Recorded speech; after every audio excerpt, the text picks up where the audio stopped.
It's great. Hello, and welcome to tonight's Empower Hour, brought to you by Empower Our Future.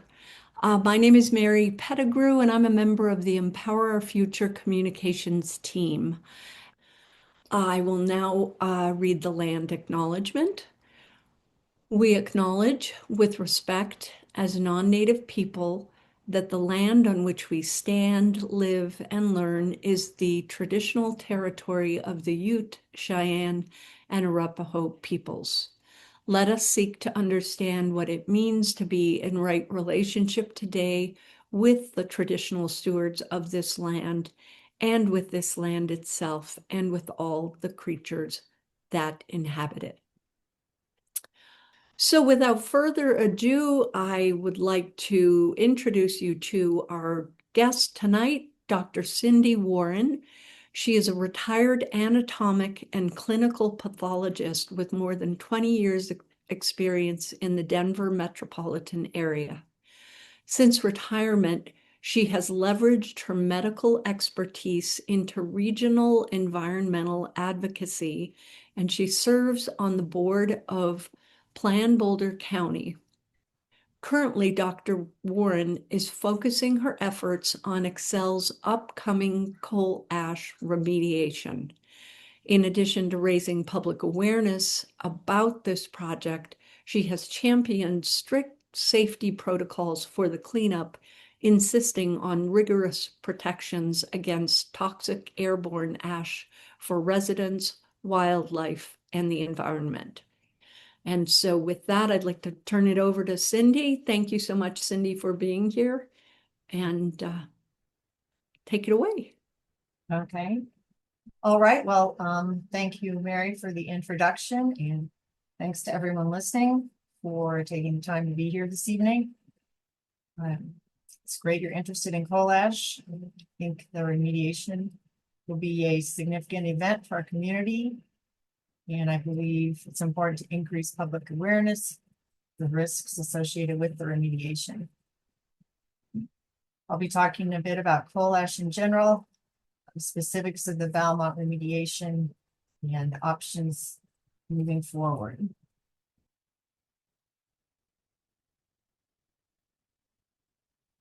Coal ash is the residue left behind after coal is burned for electricity.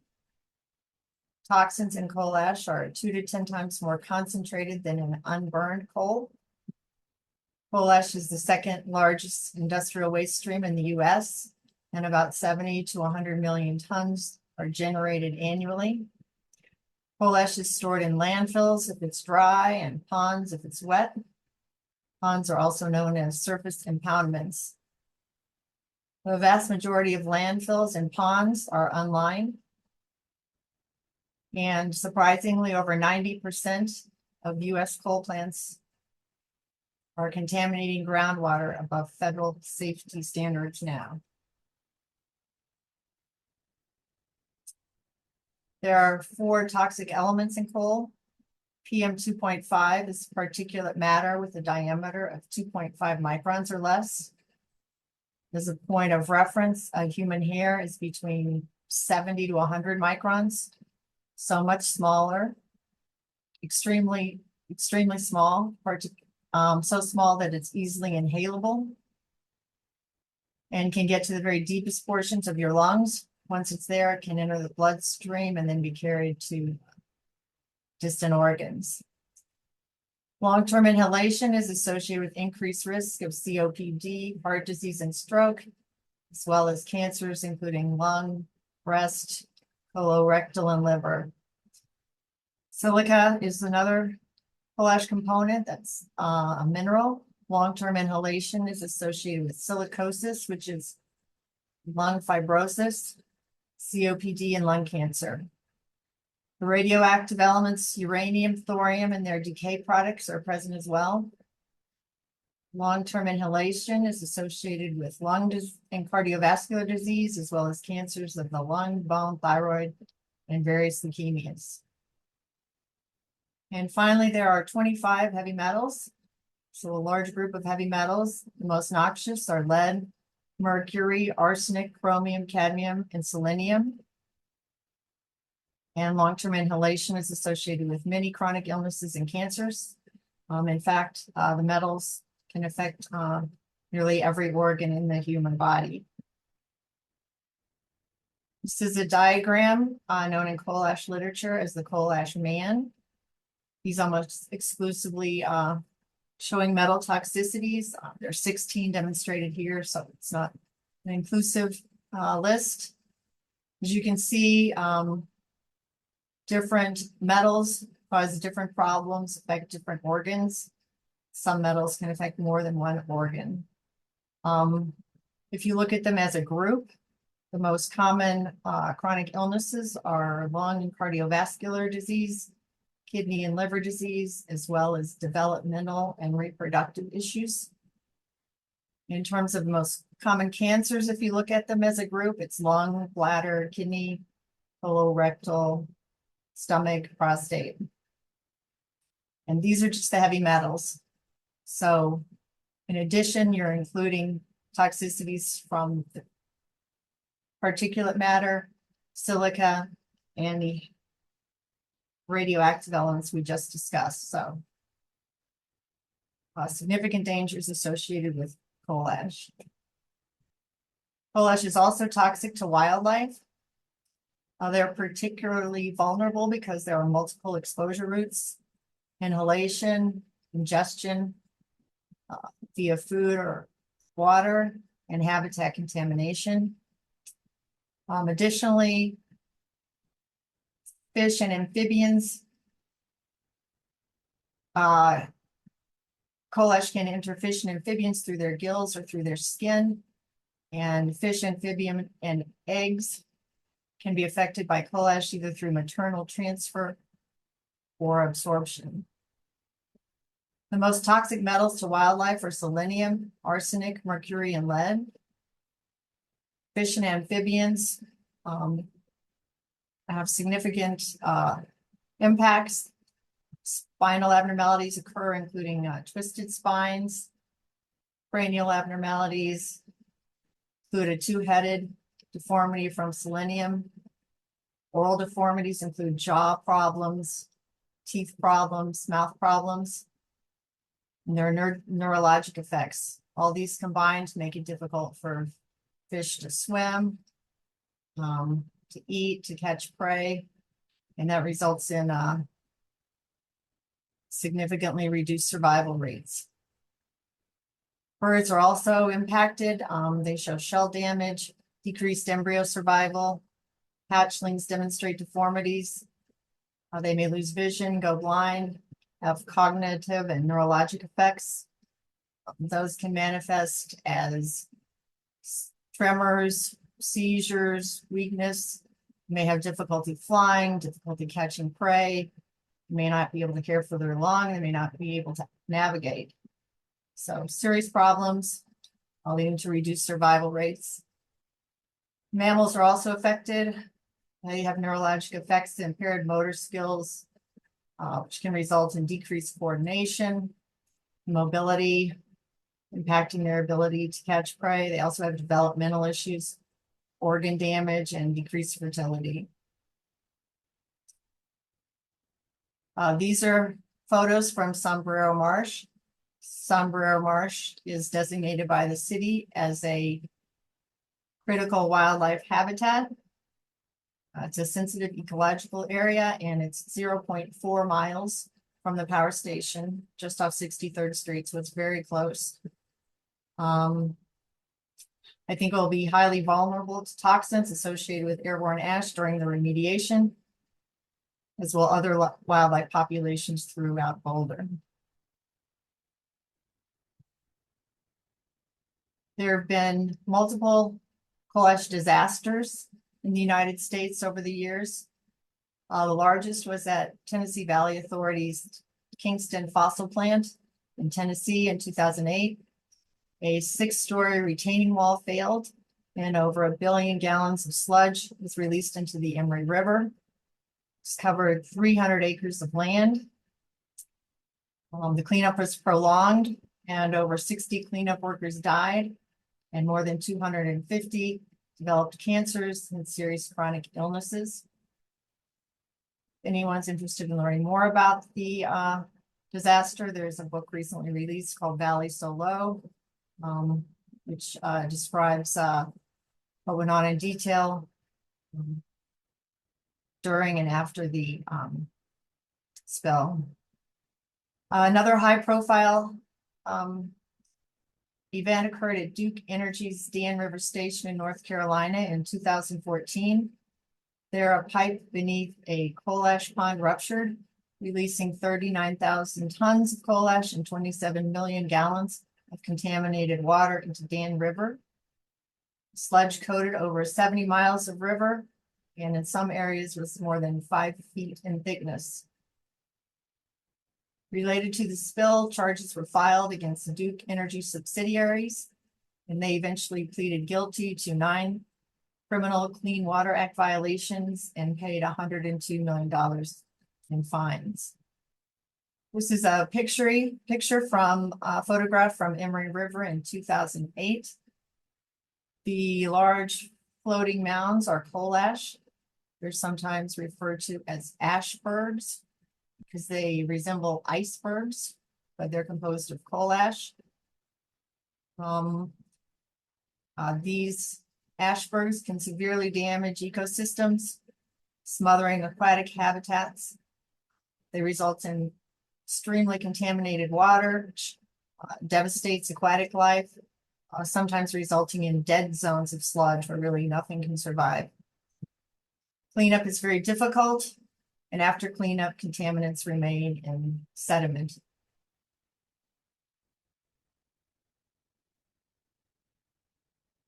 Surprisingly, there were no coal ash regulations in place before the year 2015, and a year after the North Carolina spill.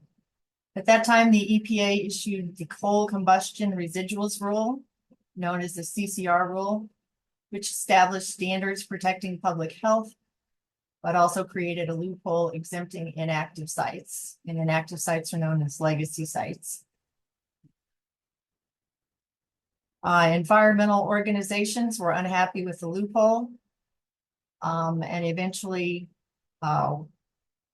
were rewarded when the DC Circuit Court of Appeals ordered regulation of legacy sites in 2018. 6 years later, following multiple appeals and industry opposition, the legacy rule was finalized and extended monitoring and cleanup requirements to legacy landfills. Recently, the EPA has shifted its focus to extending deadlines and challenging previous mandates. On April 9th, just a few days ago, the EPA issued proposed amendments to the CCR rule, which rolled back safeguards and weakened cleanup requirements. Environmental advocates, including Earth Justice, issued strong condemnations of the proposed amendments. In Earth Justice's response, which was published the day the amendments were announced, they said the proposed rule would dismantle coal ash protections for both operating and formal coal power plants, exempt hundreds of coal ash dumps from any regulation at all, and permit the owners of coal power plants to minimize, delay, or entirely avoid cleanup. There's currently a public comment period that's open to submit comments to the EPA regarding the amendment. If anyone would like to make a comment, this is a direct link to the site. So it'll take you to the screen where you just type in your comment. In terms of the Valmont remediation, CDP has said that the proposed amendments to the CCR rule would have no impact on the Colorado solid waste regulations, which are what are used to regulate the Valmont remediation. We'll move on now to Valmont. This is a photo of the power station. I'm sure most of you have seen it. It's just off 63rd, close to Arapahoe. In 1920, the Public Service Company of Colorado now known as Xcel, decided to build their power plant here. It's a 600-acre parcel of land and is in the county of Boulder, not the city. In 1924, it became operational and could burn 4,800 tons of coal a day. That's about 5 railroad cars worth of coal. At that time, it was said to be the largest plant between the Missouri River and the Pacific coast. Over the next 3 decades, capacity expanded with the addition of 4 units, and by the mid-60s, it was burning 4,800 tons of coal a day, which is about 50 railroad cars full of coal and is a significant amount. In the 70s, they received multiple citations for excessive pollution. Public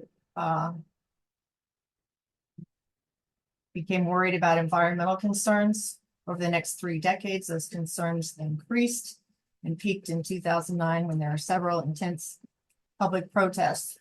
More recently, in 2010, Colorado's Clean Air, Clean Jobs Act was passed, requiring significant reduction in nitrogen oxide emissions by the end of 2017. In 2017, Xcel stopped burning coal to comply with the act. They also initiated the required groundwater testing from the CCR rule. In 2018, statistically significant levels of contaminants were detected in the groundwater, and they were compelled to address these. In 2003, they released an early remediation plan to the public, and since that time, they've been refining their remediation plan and applying for permits. They're currently still actively applying for permits. Remediation is tentatively scheduled to begin late this year and extend for 10 to 12 years into the mid-2030s, although that's a tentative schedule. At Valmont, coal ash is stored in unlined landfills between Valmont Butte and Leggett Reservoir, so close to Valmont Road. Contaminated groundwater has been documented moving off-site to the northeast and has been identified in private residential wells. Selenium and lithium are targeted for cleanup.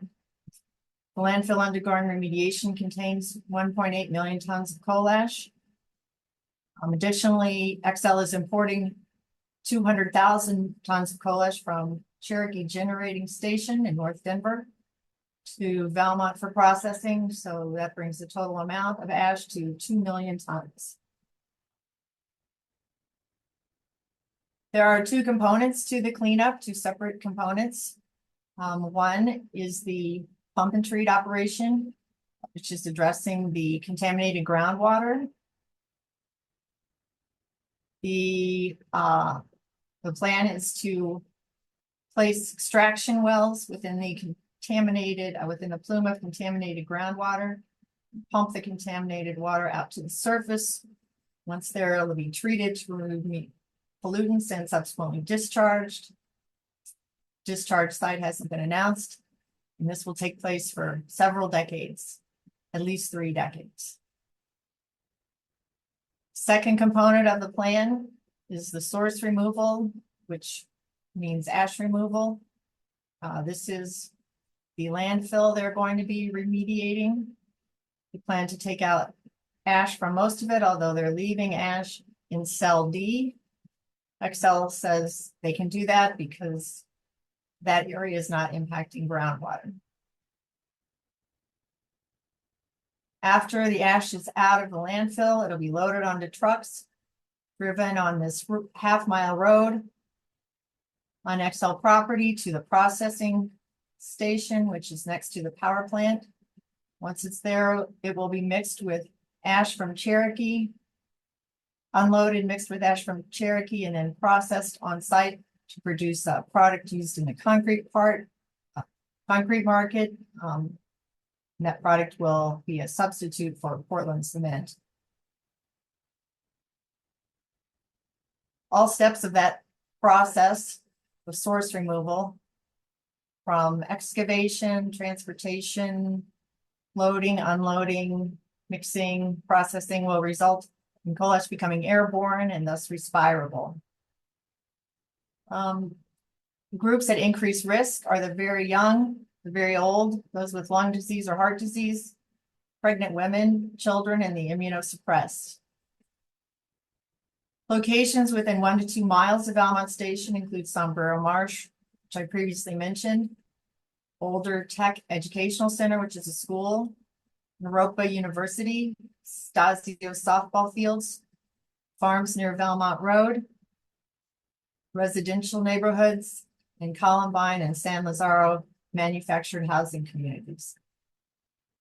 As an aside, a group of residents from manufactured housing communities have become organized into an entity known as the Valmont Community Commission, or the VCC, and they're working to raise public awareness of the remediation and advocate for those who will be disproportionately impacted. Although no dispersion model is available, those are very complex and expensive to generate. The literature supports an estimated impact radius of at least 5 miles, and this would increase with wind. This is what 5 miles looks like. Here's Chautauqua, Fairview, CU, the airport, Gun Barrel. Lewis fell out here. So a significant area. In terms of actions from regulators, Xcel's Engineering, Design, and Operations Plan, also known as an EDOP, and this is the plan that deals with the coal ash, was denied by CDPHE last July. CDPA noted that it failed to meet minimum requirements of solid waste regulations. It lacked operational procedures regarding excavation, handling, and disposal of solid waste, meaning ash, and failed to address community concerns regarding air quality and dust control. Xcel has not submitted a revised EDOP to date. Xcel's groundwater extraction system corrective measures design package, a very long name, that's the groundwater portion of the remediation, received comments from CDPHE in February, stating that they must treat contaminated groundwater as solid waste, and more operational details are required. And revisions to that plan are due from Xcel by April 24th. An air permit will be needed, and that will be issued by CDPHE's Air Pollution Control Division. In terms of air quality monitoring, many citizens and elected officials have discussed this. And, the consensus seems to be that air quality monitoring should be performed by a qualified third party who is not related to or a part of the remediation and supervised by a local public agency. Baseline studies should be obtained prior to remediation. These are important as they allow differentiation from existing air pollution versus new contamination directly caused by the remediation. Monitoring should not be limited to fence line monitoring. That does not assess impacts occurring beyond the property line of Xcel. Coal ash will be airborne and move downwind, and monitoring of those areas of impact need to also be done. Results must be readily available to the public. Air quality monitoring should include real-time particulate monitoring, including PM 2.5, periodic monitoring of silica, radioactive element, radium 2.226, which is a decay product of uranium, and the heavy metals we previously discussed. In terms of funding options, that's a bit up in the air. If CDPHE requires monitoring on the air permit, then Xcel would be responsible for that. We don't know if they're going to require air monitoring. Xcel could voluntarily provide monitoring. Alternative funding could be obtained through grants and nonprofits, although no grants have been awarded to date. Or state legislation establishing mandatory cleanup standards and owner financial responsibility could be enacted. This is a map of Whole plants in Colorado. They're marked with a yellow circle. And you can see that they're all over the state. They're in Denver, Colorado Springs, Pueblo, Grand Junction, Craig, close to Fort Collins. So this problem is affecting the whole state.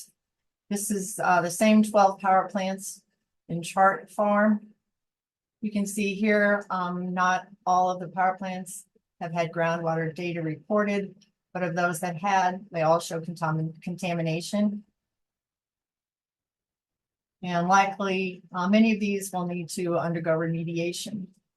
So it's not a problem limited to Boulder, it's a problem for the state. Enactment of statewide legislation would require that all remediation projects follow protective safety standards and ensure the welfare of our communities as well as the wildlife and the environment.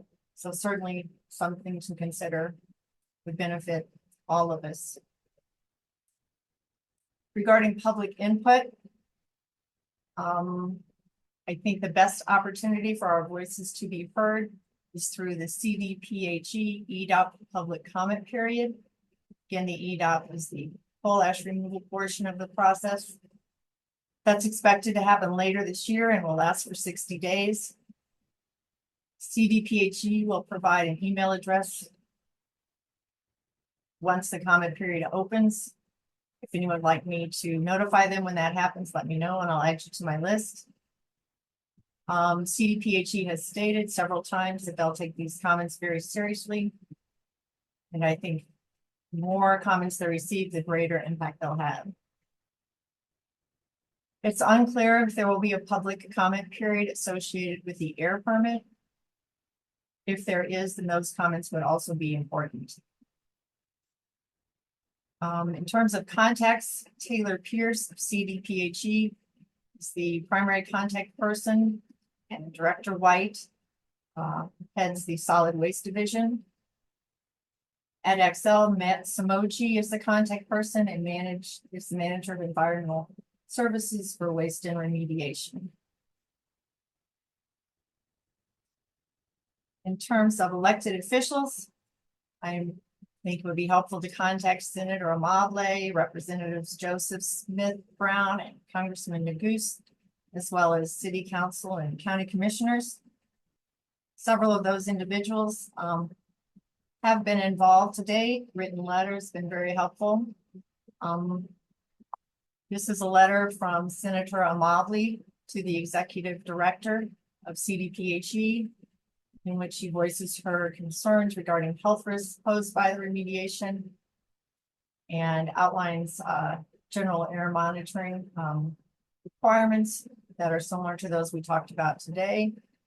In addition to Senator Amable, Representatives Joseph and Smith signed this letter, as well as a county commissioner and 7 city council members.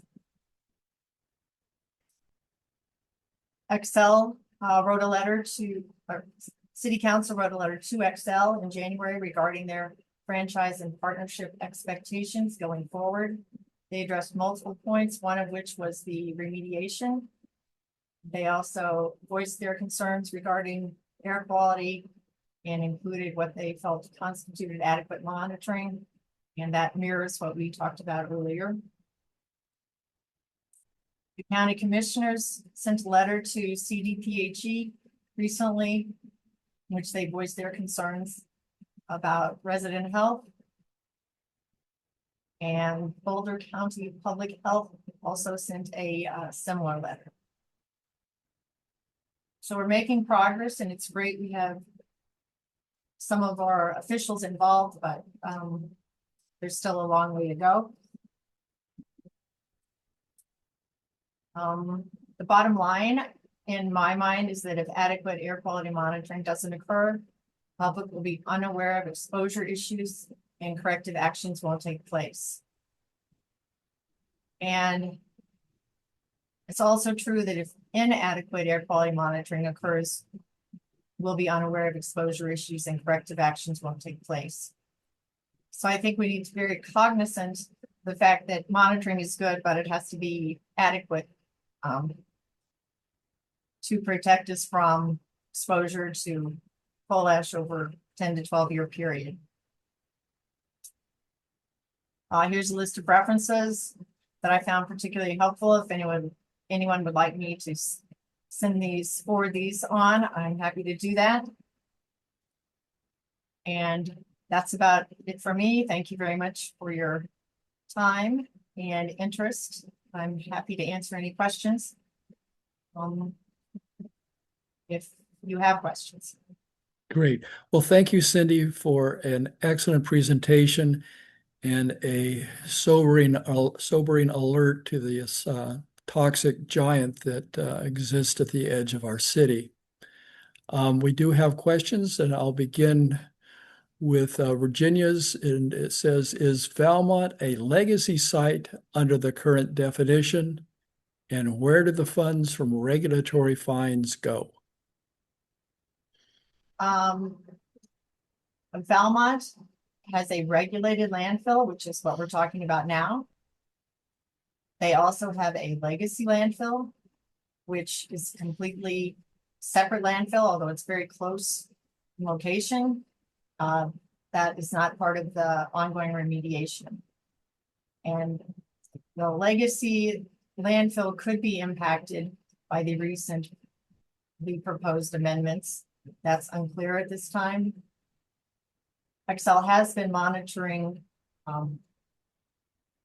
groundwater at the legacy pond over, I believe, 8 quarters, but I don't think those results aren't available at this time.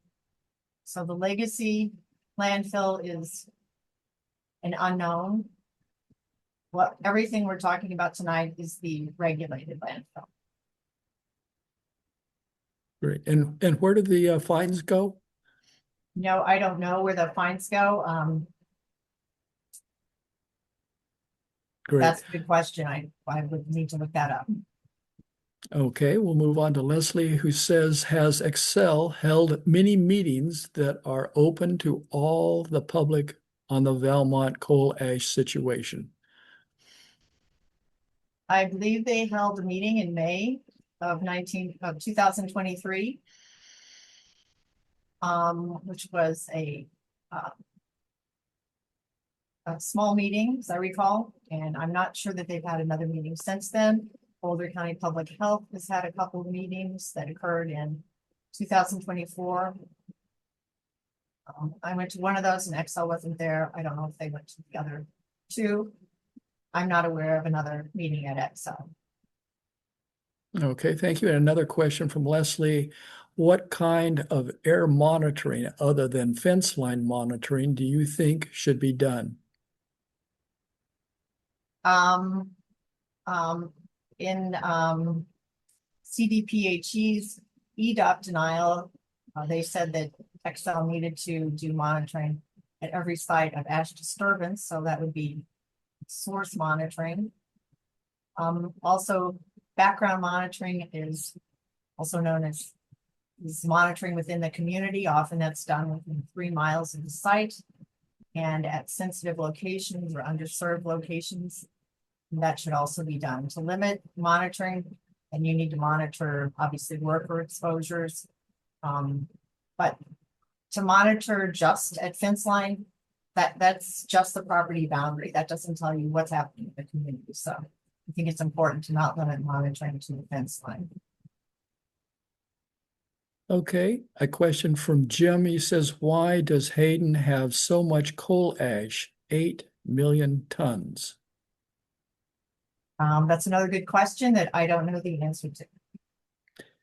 And a question from Jim again is, why is the legacy landfill not included?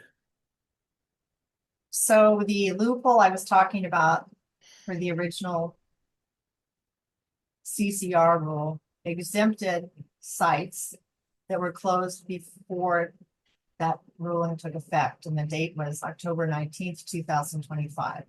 So if you were closed, if you had a landfill that was closed, then that landfill was exempted. And so that's what was the source of argument for all the years up until 24, when they finally passed the legacy bill, which stated was one of Biden's big accomplishments environmentally.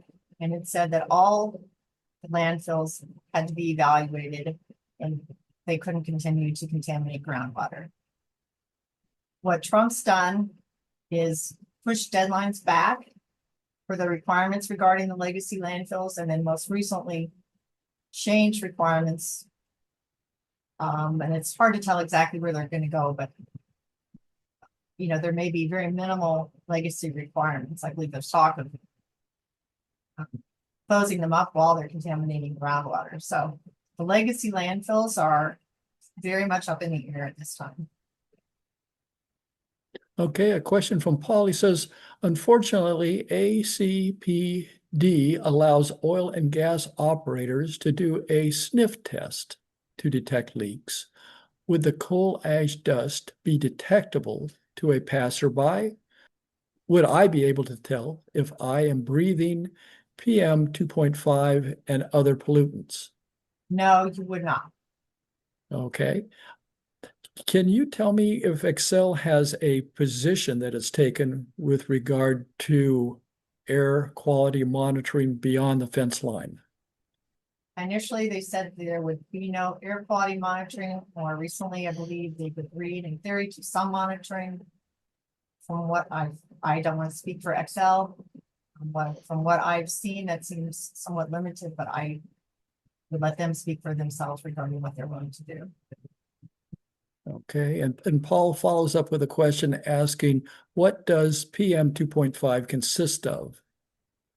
It's tiny parts, tiny little particles and liquid, and then the toxic elements I mentioned are components. So it's just very, very tiny little particles floating around in the air. And because they're so tiny, they can float for long distances. I mean, we mentioned 5 miles, but they can literally float hundreds of miles. So they're just very, very tiny. Okay. I have a question myself as to what extent are we pioneering this air quality measurement and requirements for reporting for coal ash here in the Boulder area? Has it been done elsewhere in the country? And do we have something to follow on? This is one of the first comprehensive coal ash remediations, if not the first, that's taking place. And it's because we're not only we're addressing contaminated groundwater and coal ash at once. The previous cleanups have largely been in settings of disasters. We're just excavating the coal ash. And talking to Earth Justice, they really don't have a model or a template for what happens during remediations. So I think we are somewhat at a cutting edge. But there are about 260 power plants in the country, and I think 243 are contaminating groundwater. So this is a really significant problem.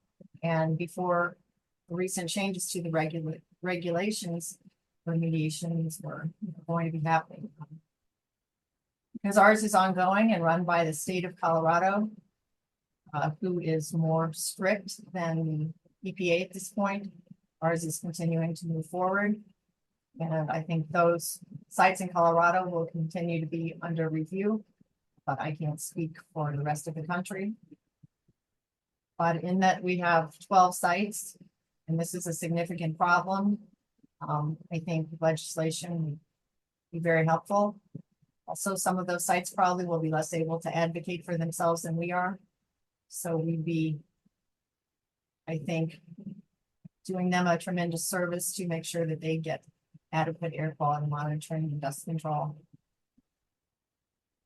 Great. And if And Cindy, then you can, remediation. I do have this follow the money kind of question. So the cost of this cleanup, how is that paid for? Do you know, is that Xcel taking it from their profits, or does Xcel add that to their rate base and charge the ratepayers? Do you have any idea? Xcel will have to pay for the cleanup. How much of that is getting passed on to their customers, I don't know. I believe that's a topic that PUC is not discussing now, plans to discuss. So that's how that all breaks down is very much up in the air. Great. Again, from Jim, are there any lawsuits racketing over coal ash spills by class action lawsuits? At the disaster in Tennessee, there was a class action lawsuit. So many of those people had cancer and were very sick. A lot of them died before it was resolved. It was resolved just a few years ago. When you read the book, Valley So Low, it's,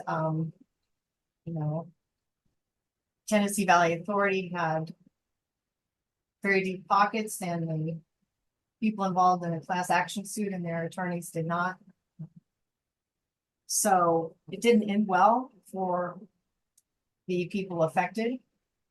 There was a payout. I don't think it was a tremendously large amount. Can't remember the exact dollar figure, but it's certainly a possibility, so, but that's not, it's just, this is a relatively new procedure we're going through now. This is that, as I mentioned, is a disaster. So we are not in disaster mode. We're just doing it under controlled circumstances. Great. Again, from Virginia, she says, thank you. And Jim again asks, is there a industry association like the Edison Electric Institute that is following this activity? I'm sure Xcel is following this very closely, and the other power company owners are following this very closely. I know that the environmental organizations are following it very closely. So it's also up in the air now. It's unclear how it's all going to turn out. Great. And Paul asks, are coal mining companies being held liable for coal ash? No, I don't think they are. Okay. I'd like to thank you, Cindy, and I will turn it back over to Mary for concluding remarks and announcements. Thank you, Steve. And Cindy, thank you so, so much for presenting tonight, and also for your work on this. It sounds like for many, many years. So grateful to you. And also, I wanted to be sure to mention that Plan-Boulder was associate of this event tonight, and we appreciate their collaborating with us. When you use Electricity Matters, we are really excited about educating folks around choosing clean power by shifting electricity usage to times of high renewables. In other words, when the sun is shining or the wind is blowing. ChargeBug is a renewable charging forecast that shows when renewables are likely available on the grid. You can learn more by going to chooserenewable.org, or give it a whirl, go to the App Store and download it.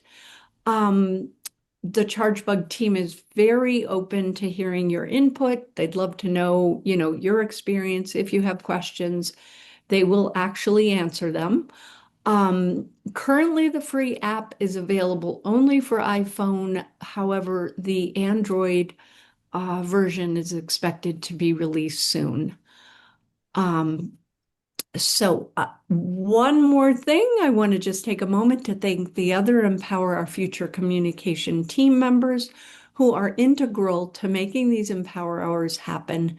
They are Paul Cullen, Chris Hoffman, Steve Whitaker, and Julie Zonizer. This video and the recordings of all past Empower Hours are available at empowerourfuture.org/events. Again, thank you, Cindy Warren, and to all of you who joined us tonight. Take care. Have a great Earth Day.